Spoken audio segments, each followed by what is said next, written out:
दोस्तों नमस्कार, मैं आपका दोस्त राज यादव हाजिर हूँ आप सबके सामने एक बहुत ही प्यारी सी कहानी लेकर। बहुत पुराने समय की एक बात है। एक गांव में एक संत रहा करते थे। वे मंदिर पर पूजा अर्चना करते थे और अपने ध्यान लगाया करते थे। एक दिन क्या होता है, उस गांव में बाढ़ आ जाती है। तो गांव के लोग जब वहां से पलायन कर रहे होते हैं तो वह उनसे कहते हैं कि महाराज चलिए, आप भी हमारे साथ चलिए, गाँव में बाढ़ आ गई है। तो वह संत कहते हैं कि आप लोग जाइए, मुझे मेरा भगवान बचा लेगा।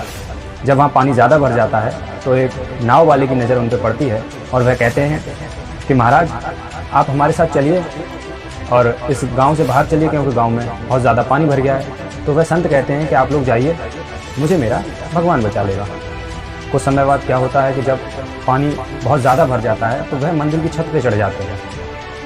और जब वह छत पर चढ़े होते हैं तो वहाँ से एक हेलीकॉप्टर गुजर रहा होता है। उन हेलीकॉप्टर वाले लोगों की नज़र जब संत पर पड़ती है तो वह रस्सी डाल के उनसे कहते हैं कि महाराज आप रस्सी पकड़ के ऊपर आ जाइए और हम आपको बाहर निकाल देंगे। लेकिन वह कहते हैं कि नहीं, मुझे मेरा भगवान बचा लेगा, आप लोग जाइए।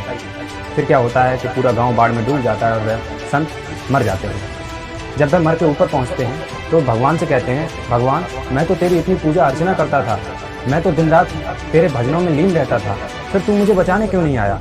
तो भगवान कहते हैं, अरे दुष्ट बालक, मैं तो तुझे 3-3 बार बचाने आया। पहली बार जब पलायन कर रहे थे लोग, वह कौन था? वह मैं ही तो था।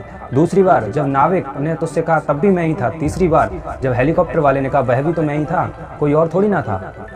दोस्तों, इससे हमें सीखना चाहिए कि जिंदगी में कभी भी किसी भी मौके को गंवाना नहीं चाहिए। धन्यवाद।